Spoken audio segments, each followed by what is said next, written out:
Halo, kita bertemu lagi bersama saya Brema dan teman saya Alex. Alex. Oke. Jadi jadi kita mau cerita sedikit ya guys tentang sedikit pekerjaan kami di sini ya. Kami tinggal di Medan. Keseharian kita ya. Keseharian kita ya. Yang sangat menakutkan. Ya, lumayan ya dengan wabah yang sekarang ini banyak kali masyarakat sebenarnya takut, tapi ya kita mau gimana lagi, mau tidak mau harus kita kerjain. Jadi apa sih? Pasti teman-teman di sana penasaran apa sih kerjaan kita. Oke. Kami adalah salah satu customer service di salah satu rumah sakit swasta di Kota Medan. Dan ya kami begitu ya takut juga ya. Ya, Sangat ya. Karena kami rumah sakit swasta yang menerima rujukan COVID-19. Jadi keseharian kita itu harus pakai masker, ya, bahkan 2 ya. Iya, harus dilapis. Kita pakai maskernya itu sudah yang pertama kain, yang kedua masker yang biasa, yang masker yang standar itu ya. Iya. Masker standar. Jadi kita harus pakainya double. Jadi kalau kita bernapas itu susah. Susah tapi harus kita lakukan. Kadang juga ada sebenarnya yang berperan itu di rumah sakit itu ya, selain dokter sama perawat, karena ya mereka wajib kan. Iya benar. Ya, karena mereka yang langsung merawat pasien. Menghadapan pasien ya.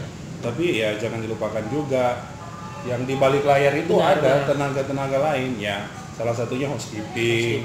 Terus kita juga di bagian pendaftaran. Pendaftarannya pasti jangan dilupakan. Iya, karena awal pasien masuk di rumah sakit itu pasti mendaftar ya kan? Iya, namanya pendaftaran. Ya.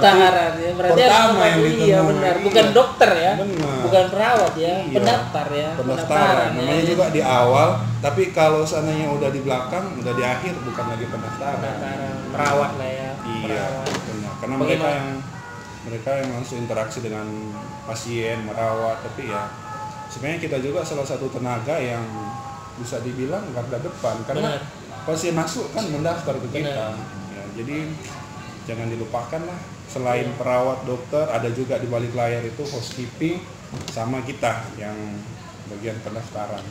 Jadi aku mau tanya sama kamu, apa sih keluh kesah kamu mengenai APD yang saat ini langka?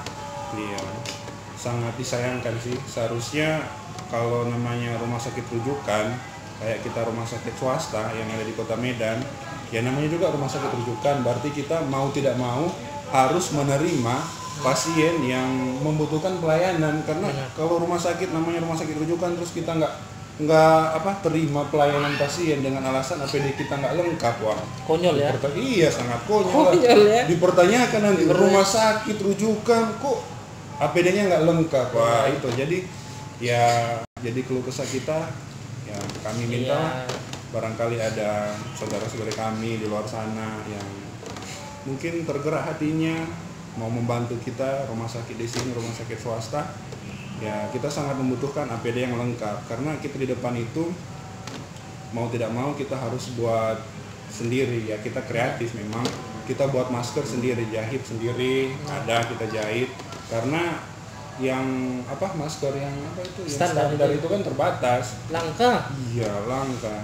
Jadi kalau kesannya ya APD kita yang terbatas. Iya, dan akhir ini berapa hari lalu aku lihat berita gitu. Ada relawan supir ambulan meninggal. Sayang kali. Padahal masih muda loh. Sangat sepertinya lebih muda dari kita. Iya. Walaupun saya lebih ya lebih inilah. Lebih begini ya. Iya. Tapi ngomong-ngomong, bagaimana kamu lihat perkembangan COVID ini? Kira-kira menurut kamu atau pandangan kamu, kapan ini selesai? Atau bagaimana ini bisa selesai? Iya. Ya kalau menurut aku sendiri, ya kita manusia kan, prediksi kita bisa salah bisa benar. Jadi ya kita sebagai umat yang percaya kepada Tuhan, tentunya kita serahkan semuanya kepada Tuhan. Benar. Tapi kita berharap semoga ya di bulan Juni. Juni ya? Iya, bulan Juni. Aduh, tolonglah. Bulan Juni itu bulan 6 loh. Supaya di setengah tahun negara kita mengalami ya musibah, di setengah tahun berikutnya ya Tuhan berkenan negara kita bisa pulih kembali kan. Jadi Amin, amin. di tahun ini kita mengalami musibah setengahnya, terus di setengahnya Tuhan berikan kesempatan kita bisa dipulihkan negara kita. Amin. Tapi ya kita mau dipulihkan negara kita juga harus ada keterlibatan dari masyarakat juga. Masyarakat, iya. Jangan cuman pemerintah aja. Jadi pemerintah udah buat program apa yang sekarang ini yang SPBB, pembatasan sosial berskala besar. Iya. PSBB ya kalau nggak salah ya. PSBB, Iya. Jadi pemerintah udah buat program kayak gitu, itu sangat bermanfaat kalau memang kita lakukan, kita jalankan dengan sungguh-sungguh. Ya memang kita kalau di rumah aja, kalau kayak kita masyarakat biasa, kita pasti perlu ya berjualan atau apalah. Ya kalau memang itu perlu ya dilakukan secukupnya. Jadi aku tanya sama kamu, ada statement orang Medan. Statement orang Medan ini begini. Kalau kita bertahan di rumah mati. Kalau kita keluar rumah juga mati. Tapi statementnya begini, kalau saya bertahan di rumah, kalau mati saya, berarti dianggap itu mati konyol karena kelaparan. Tapi kalau saya keluar rumah, ya mati kena virus. Ada statement ini bagaimana menurutmu? Ya benar juga sih secara manusia ya, statementnya juga benar. Tapi ya kita keluar rumah seperlunya. Kalau memang kita keluar rumah karena kita bekerja, terus bekerja itu kan ada juga bagian-bagian perusahaan atau pabrik yang memang diprioritaskan untuk tetap beroperasi, seperti jual mungkin sembako gitu, karena itu kan nggak mungkin ditutup. Jadi kalau memang keluar rumah untuk berjualan seperti itu boleh-boleh saja, tapi kan kalau aku nggak salah itu pemerintah punya waktunya ya. Iya, punya waktu. Jadi pakai masker ya. Ikutilah standar operasional prosedur gitulah. Jadi ikutilah SOP-nya, terus ya lakukanlah apa yang pemerintah anjurkan. Terus ada juga kan program-program pemerintah yang membantu juga. Kayak satunya itu program prakerja itu kan. Kartu prakerja ya. Iya, kartu prakerja itu ya. Saudara-saudara yang mungkin terkena dampak COVID ini ya bisa ikut juga. Iya. Jadi kita mau buka satu cerita. Sebenarnya teman saya ini, saya sudah karyawan tetap, ya kan. Iya. Sebenarnya kawan saya ini seharusnya tanggal 1 nanti sudah harusnya tahu ya. Seharusnya. Tapi itulah ya karena rumah sakit swasta, terus banyak pertimbangan-pertimbangan dan puji Tuhan mereka ternyata hati nurani mereka lebih besar dibandingkan ketakutan wabah COVID ini. Iya. Jadi karena hati nurani mereka nggak mau karyawan-karyawannya ini kalau seandainya diberhentikan pasti nggak tahu kan cari makan di mana. Iya. Jadi hati nurani mereka dan kasih mereka itu ternyata lebih besar daripada ketakutan ini. Ya memang di perusahaan kita juga sebenarnya pengurangan karyawan ya. Iya. Seharusnya kamu juga kena dampak ya.